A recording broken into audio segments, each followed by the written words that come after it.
lahat ng Pilipino.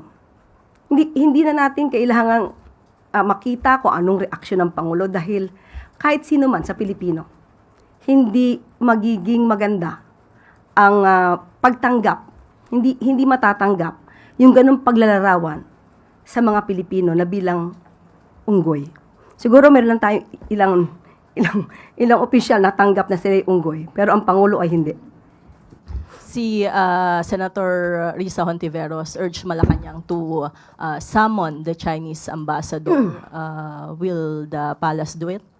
Ang po natin ay gumagawa na rin po ng aksyon si Secretary Tez Lazaro patungkol po dyan.